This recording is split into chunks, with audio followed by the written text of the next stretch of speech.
Hello and welcome everyone.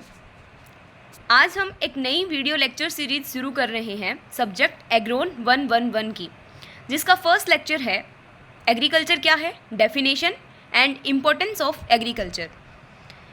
Agriculture को हम बिल्कुल बेसिक से समझने की कोशिश करेंगे। पहले एंशियंट टाइम में एग्रीकल्चर टर्म को सिर्फ क्रॉप्स के कल्टीवेशन के लिए ही यूज़ किया जाता था, यानी कि एग्रीकल्चर का मतलब होता था क्रॉप्स को उगाना और लाइव स्टॉक को रेयर करना या पशुओं को पालना। लेकिन प्रेजेंट टाइम में एग्रीकल्चर जो टर्म है उसको वाइडली यूज़ किया जाता है, जिसमें बहुत सारी एक्टिविटीज़ को और इन्वॉल्व कर दिया गया है, जैसे एपीकल्चर, सेरीकल्चर और अदर एक्टिविटीज़ जिनसे कि फाइबर, फूड या फिर रॉ मटेरियल का प्रोडक्शन होता हो।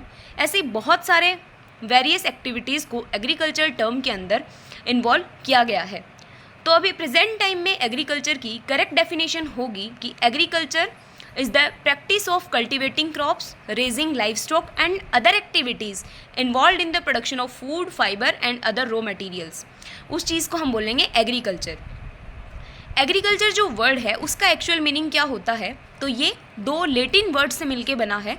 Competitive exam point of view से ये काफ़ी इंपॉर्टेंट है कि एग्रीकल्चर जो वर्ड है वो किस भाषा के शब्द से लिया गया है। आपको बेसिक सा कॉन्सेप्ट ध्यान रखना है कि जिस भी वर्ड के पीछे कल्चर लग जाए वो ऑलमोस्ट हर वर्ड लेटिन होगा। तो एग्रीकल्चर जो है वो लेटिन डिराइव्ड वर्ड है जो कि दो शब्दों से मिलके बना है, एग्री प्लस कल्चरा। एग्री का मतलब होता है फील्ड और कल्चरा का मतलब होता है cultivation. It means agriculture word का मतलब बना कल्टीवेशन ऑफ फील्ड। फील्ड का कल्टीवेशन करने की जो प्रोसेस है उसे ही हम एग्रीकल्चर बोलते हैं। कुछ फैक्ट्स की बात करें तो फादर ऑफ एग्रीकल्चर के नाम से सर अल्बर्ट होवार्ड को जाना जाता है, जबकि पीटर डेक्रीशेंजी जो हैं इन्हें फादर ऑफ एग्रोनॉमी कहा जाता है, जिन्होंने एक बुक लिखी थी ओपस रूरोलियम कामोदरम। जबकि जेथ्रो टूल, जिन्हें फादर ऑफ वीट साइंस कहा जाता है, उन्होंने एक बुक लिखी थी हॉर्स होइंग हस्बेंड्री। अब हम बात करते हैं एग्रीकल्चर के क्या इंपॉर्टेंस हैं। बेसिक से देखा जाए तो एग्रीकल्चर के बिना ह्यूमन लाइफ पॉसिबल ही नहीं है। Everything is started from agriculture. But इसके मेन इंपॉर्टेंस की बात करें तो सबसे पहला फूड प्रोडक्शन। एग्रीकल्चर जो है वो फूड के लिए पूरे वर्ल्ड में एक प्राइमरी सोर्स की तरह वर्क करता है, जिससे कि उस फूड के थ्रू जो ह्यूमन लाइफ है उसमें नेसेसरी न्यूट्रिएंट्स जो हैं वो ह्यूमन प्राप्त कर सकते हैं। सेकेंड इम्पॉर्टेंस है इकोनॉमिक कंट्रीब्यूशन। एग्रीकल्चर के थ्रू हम बहुत सारी चीज़ों को एक्सपोर्ट और इंपोर्ट करते हैं, जिससे इकोनॉमिक ग्रोथ होती है और इकोनॉमिक सपोर्ट मिलता है। एम्प्लॉयमेंट अपॉर्चुनिटीज़ बढ़ती हैं एग्रीकल्चर की हेल्प से और इकोनॉमिक ग्रोथ होती है कंट्रीज़ की। थर्ड इम्पोर्टेंस आता है रूरल डेवलपमेंट। बेसिकली 70% से ज़्यादा जो पॉपुलेशन है गाँव की वो एग्रीकल्चर के ऊपर डिपेंड करती है, पर करंट डेटा के हिसाब से 49% पॉपुलेशन जो है विलेजेस की वो एग्रीकल्चर के ऊपर डिपेंड करती है और एग्रीकल्चर उनके लिए बैकबोन का काम करती है रूरल कम्युनिटीज़ के लिए। तो एग्रीकल्चर का डेवलपमेंट रूरल डेवलपमेंट में भी हेल्प करता है। नेक्स्ट इम्पॉर्टेंस है ट्रेड एंड एक्सपोर्ट। बहुत सारी कंट्रीज़ हैं जो कि एग्रीकल्चर से रिलेटेड जो प्रोडक्ट्स हैं उनके ट्रेड और एक्सपोर्ट करके रेवेन्यू जनरेट करते हैं और अपनी कंट्री की इकोनॉमिक ग्रोथ को इम्प्रूव करते हैं। नेक्स्ट इम्पॉर्टेंस है एनवायरमेंटल इम्पैक्ट।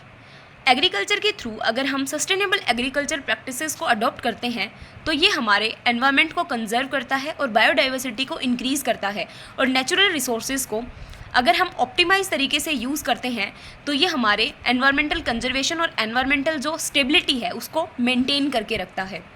नेक्स्ट इम्पॉर्टेंस है raw material for industries. Different industries जैसे कि टेक्सटाइल्स, फार्मास्यूटिकल्स एंड बायोफ्यूल्स जैसी जो इंडस्ट्रीज़ हैं उनके लिए जो रॉ मटेरियल है वो एग्रीकल्चर सेक्टर से ही प्रोवाइड करवाया जाता है। नेक्स्ट इम्पॉर्टेंस है स्टेबिलिटी एंड फूड सिक्योरिटी।